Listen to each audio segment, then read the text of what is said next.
Hi, welcome you all to Globe Outline. अब देखिए यहाँ पर North Korean weapons to Russia, मतलब ये बिल्कुल 100% डिसाइड हो चुका है कि अब यहाँ पर नॉर्थ कोरिया जो है वो रशिया को वेपन बेचेगा। तो यहाँ पर ये जो है वो रशिया का बहुत बड़ा फेलियर यहाँ पे नजर आता है कि कैसे यहाँ पर 10 बार वार्निंग के बाद भी यहाँ पर साउथ कोरिया जो वो राजी हुआ है कि वो अभी रशिया को यूक्रेन वार के लिए वेपन्स सीधे सीधे बेचेगा। देखिए पहले तो दे रहा था लेकिन इसका कोई कंफर्म सोर्सेज नहीं था, सभी को पता था कि दे रहा है, लेकिन अभी देखिए एक डील निकल कर आने वाली है कि किम जोंग उन बिल्कुल रशिया जाके यहाँ पर एक मेजर वेपन डील करके आ सकते हैं। तो देखिए काफी कुछ जानने को मिलेगा इस वीडियो में, एंड तक के बने रहेगा। उससे पहले कि अगर अभी आप चैनल पे नए हो गए तो बिल्कुल आप सब्सक्राइब कर सकते हैं। ग्लोब आउटलाइन को बिल्कुल फ्री ऑफ कॉस्ट है आपके लिए। तो देखिए ये न्यूज के साथ मैं चालू करता हूँ कि यहाँ पर Ukraine war, Kim Jong on visit Putin for weapon talk. अब देखिए यहाँ पर जो है वो मेन मुद्दा ये निकल कर आता है कि किम जोंग उन है कोरिया के है वो अभी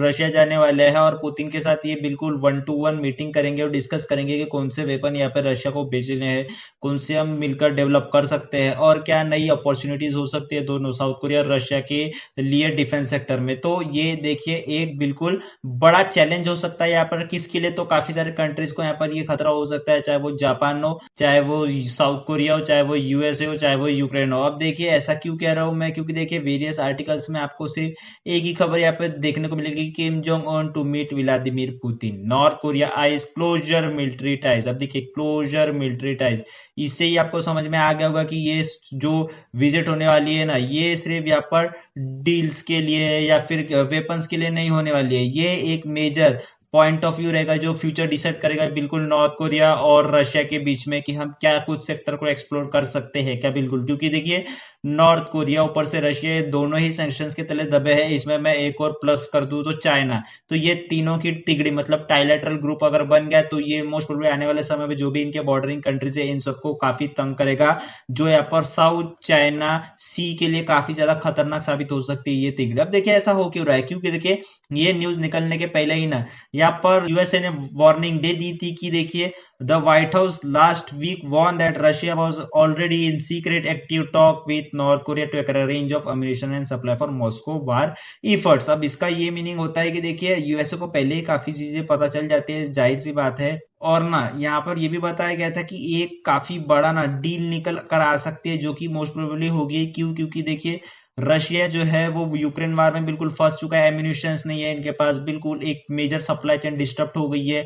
हालांकि जितने भी बच्चे कुछ ड्रोन्स या फिर जितने भी गन्स वगैरह से ये लोग हमला करते हैं, आए दिन न्यूज निकल कर आती है। मैं वो इस पे कवर नहीं करूंगा कि रशिया ने हाल फिलहाल में कौन सा पार्ट यूक्रेन का अटैक किया, फिर यूक्रेन ने रशिया का कौन सा पार्ट अटैक किया, तो ये देखिए होता ही रहता है। लेकिन अभी जो मेजर डील निकल कर आ रही है ना, वो कुछ बैलिस्टिक मिसाइल को वगैरह लेकर के डील होने वाली है, जो देखिए काफी ज्यादा इलीगल है। नॉर्थ कोरिया पे इसके ऊपर सैंक्शन है कि वो इंटर कॉन्टिनेंटल बैलिस्टिक मिसाइल बिल्कुल नहीं बना सकता। लेकिन देखिए नॉर्थ कोरिया अभी भी रुका हुआ है नहीं। और यहाँ पर देखिए यूएसए की तरफ से सीधे सीधे वार्न आई थी कि arms negotiation between Russia and DPR के मतलब democratic people's republic of Korea actively advancing. तो यहाँ पर नेशनल सिक्योरिटी एडवाइजर की तरफ से ये पहले ही बता दिया गया था और रशिया ने इसके ऊपर एक बिल्कुल वार्निंग भी जारी कर दी गई है। अब देखिए इतना कंसर्न क्यों है यहाँ पर, क्योंकि देखिए इससे पहले भी ना ये जो डील निकल कर रहे हैं ना कि किम जोंग उन यहाँ पे रशिया जाएंगे फिर एक वेपन डील होगी, उसके पहले ये न्यूज पे थोड़ा सा आप फोकस करिएगा कि नॉर्थ कोरिया किम जोंग अन मीट्स रशियन डिफेंस चीफ। ठीक है, अब रशियन डिफेंस चीफ ये किसके लिए गए थे नॉर्थ कोरिया में, क्या कोई यहाँ पे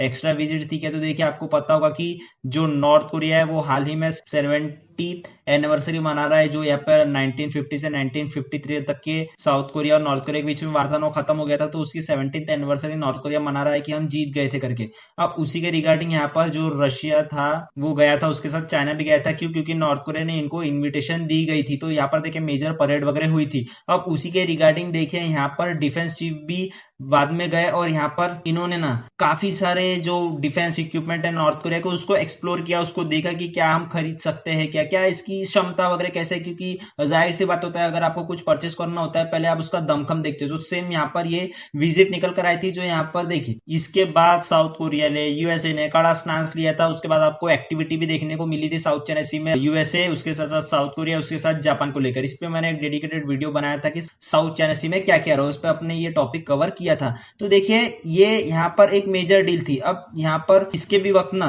यूएसए ने सीधा सीधा वार्न किया था कि ये जो मीटिंग है ये बिल्कुल बर्खास्त कर दीजिएगा। अब देखिए एक मैं बात बताऊं तो यूएसए वार्निंग पे वार्निंग देते जाता है, नॉर्थ कोरिया यहाँ पर उसको निगलेक्ट करते जाता है और अपने जो उसका लक्ष्य है कि एक दिन न्यूक्लियर मिसाइल बनाना है वो करता जाता है। अब देखिए इस पे कोई दो राय नहीं है कि यूएसए इस पे क्या स्टांस ले सकता है, ज्यादा से ज्यादा सैंक्शंस लगाएगा, ठीक है। उसके ऊपर क्या कर सकता है, एक तो नॉर्थ कोरिया को काफी आइसोलेट कर दिया है। अब देखिए नॉर्थ कोरिया इतना ही खुद डेवलप हो गया कि बार बार फेलियर होने के बाद भी, अब देखिए फिलहाल इनका जो लक्ष्य है वो स्पाइस सैटेलाइट लॉन्च करने का है, ये फेलियर हो रहे हैं लेकिन फिर भी खुद से कोशिश कर रहे हैं। तो एक दिन ये बिल्कुल स्पाई सैटेलाइट लॉन्च करेंगे और खुद का न्यूक्लियर वेपन भी बना ही लेंगे। तो देखिए कुछ कहने का मीनिंग ये है कि जैसे जैसे आइसोलेट होता जाएगा, एक टेबल पर बैठकर यहाँ पर बिल्कुल पीस टॉक नहीं होगी तब तक के यहाँ पर कुछ सुधर नहीं सकता। खैर छोड़ो, जब यहाँ पर विजिट पे थे ना रशिया के डिफेंस चीफ, तो यहाँ पर ये निकल कर आई थी वार्निंग की देखिए हम जो है वहां पर फिर से यूएन सिक्योरिटी काउंसिल के जो रेजुलेशन है उसको उल्लंघन करने के लिए आप पे कड़ी कार्रवाई कर सकता है। हालांकि देखिए इससे पहले भी कई सारे सैंक्शन है यूएसए के नॉर्थ कोरिया के ऊपर, रशिया के ऊपर, चाइना के ऊपर और भी कई कंट्रीज है, लेकिन उस पे और प्रेशर डालेंगे ऐसी बात कही है। अब देखिए कुछ खास फर्क पड़ता नहीं है यहाँ पर नॉर्थ कोरिया को, और फिर भी वो अपनी जो एक्टिविटी है वो करने के लिए तुला रहता है। अब ये न्यूज निकल कर आई थी ना कि यहाँ पर रशिया के डिफेंस चीफ गए थे, तो देखिए इन लोगों ने कुछ जो बैंड बैलिस्टिक मिसाइल है, जैसे कि मैंने पहले ही बताया था कि इंटरकॉन्टिनेंटल बैलिस्टिक मिसाइल, उसके बाद मल्टी एक्सल ट्रांसपोर्टर लॉन्चर्स, ये सब देखे थे। अब देखिए ये कुछ डिफेंस से रिलेटेड इक्विपमेंट है जो प्रोक्यूरमेंट की बात की थी रशिया ने। अब देखिए इसी के साथ ये न्यूज यही थमती नहीं है। आपको पता होगा कि रिसेंटली एक आंकड़ा आया था जिसने यहाँ पर क्वार्टरली ग्रोथ रेट दिखाई थी, उसमें इंडिया ने काफी अच्छा परफॉर्म किया था। अब देखिए उसमें आप रशिया का स्टांस देखोगे तो रशिया की जो इकोनॉमी है वो 4.9% से बड़ी थी, यूएसए की 2.1%, जापान की 2%। अब ये ग्राफ दिखाने का क्या मकसद है मेरा, देखिए इंडिया चाइना को यहाँ पर छोड़ दिया जाए तो आज बात कर रहे हैं रशिया और यूएसए की। तो इसमें देखिए रशिया इतने सैंक्शंस पहले दबने के होने के बाद भी, इतना ट्रेड ना करने के बाद भी उनकी इकोनॉमी 4.9% से ग्रोथ हुई है, वही यूएसए की 2.1% से। अब इसका रीजन क्या हो सकता है, देखिए सिंपली है, आने वाले समय में इलेक्शंस हो रहे हैं यूएसए में, और यहाँ पर देखिए अभी तक के जो यूएसए है उसने ऑलमोस्ट $10.8 बिलियन यहाँ पर सिक्योरिटी का पर्पज से यूक्रेन को दे दी गई है, और भी ऐसे कई सारे पैकेजेस आएंगे, इसकी पूरी पूरी शक्यता है। तो देखिए यहाँ पर जितना आइसोलेट करोगे किसी कंट्री को, वो खुद यहाँ पर बिल्कुल आत्मनिर्भर हो जाएगा और वो आपसे भी आगे निकल जाएगा, इसका ये स्टांस था। और देखिए जहां तक के यहाँ पर यूक्रेन की बात हो रही है ना, क्योंकि देखिए रशिया यूक्रेन वार के वजह से ही यहाँ पर रशिया जो है वो नॉर्थ कोरिया के गिरफ्त में जाकर बस चुका है कि आप हमें वेपन दीजिए। अगर रशिया यूक्रेन वार यहाँ पर होता ही नहीं ना तो ऐसी कुछ यहाँ पे सिचुएशन आती ही नहीं, और सिचुएशन ये भी नहीं आती कि Russia proposes joint naval drills with Korea and China. ये सबसे बड़ा मेजर कंसर्न है।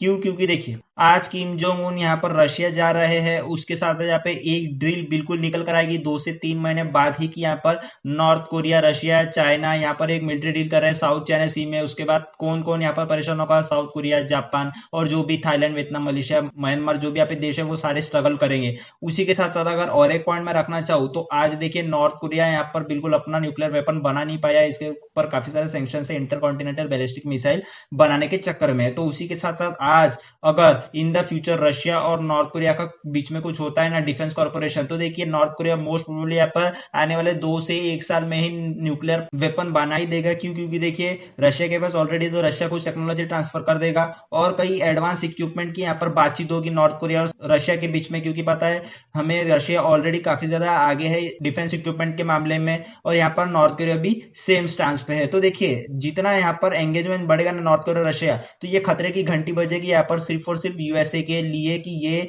बिल्कुल चिंताजनक होना चाहिए यूएसए के लिए। देखिए जहां एक तरफ ये सब चीजें चल रही है ना, दूसरी तरफ ये हमें देखने को मिल रहा है कि यूक्रेन के जो डिफेंस मिनिस्टर है उन्होंने टाइम पे रिजाइन दे दिया है। अब देखिए ये जानबूझ के नहीं हुआ, काफी सारे इनके डिफेंस मिनिस्ट्री पे एलिगेशंस लगे हैं करप्शन की, जिसकी वजह से ये यहाँ पर स्टांस हो रहा है। तो देखिए अभी हालात ऐसे हो गए यूक्रेन में कि स्थिति काफी नाजुक है और रशिया में भी स्थिति काफी नाजुक है। तो ऐसे समय में यहाँ पर बड़ा कुछ यूक्रेन में हो सकता है या फिर रशिया में हो सकता है। देखने वाली बात होती है कि यहाँ पे होता क्या है, या फिर और यहाँ पे नया डिफेंस मिनिस्टर बनता कौन है। और देखिए जहां तक की ये बात हो रही है ना कि यूक्रेन वार और किम जोंग उन यहाँ पर रशिया जाने वाले हैं। तो ये देखिए कोई आने वाले समय में बिल्कुल रोक इसे सकता है नहीं। आज यहाँ पर किम जोंग उन रशिया जा रहे हैं। हमने ये भी डिस्कस किया है कि पुतिन आने वाले समय में चाइना जाने वाले हैं, उनके बीच में भी कुछ डील हो सकती है। अब देखिए ये भले ही पुतिन जो है वो G20 में ना आ रहे हो, लेकिन यहाँ पर समझ में आता है कि किस तरीके से अभी रशिया यूक्रेन वार को बिल्कुल पूरी तरीके से खत्म करने के लिए लगे हैं। तो होप्स हो कि ये जल्दी से जल्दी खत्म हो, लेकिन यहाँ पर बिल्कुल भी दुखदायक स्थिति यहाँ पर ना बने। तो ये था कुछ इस वीडियो का एनालिसिस कि कैसे यहाँ पर नॉर्थ कोरिया जो अपने वेपन्स दे रहा है रशिया को, और ये एक बिल्कुल कंसर्निंग वाली बात होगी यूएसए के लिए। तो आज की वीडियो में इतना ही। वीडियो अच्छा लगा तो बिल्कुल आप सब्सक्राइब कर सकते हैं चैनल, जैसे कि मैं कहता हूँ कि फ्री ऑफ कॉस्ट है। और जाने से पहले एक कोट की, life is a long lesson in humility, so be safe, be strong, be active with one and only globe out.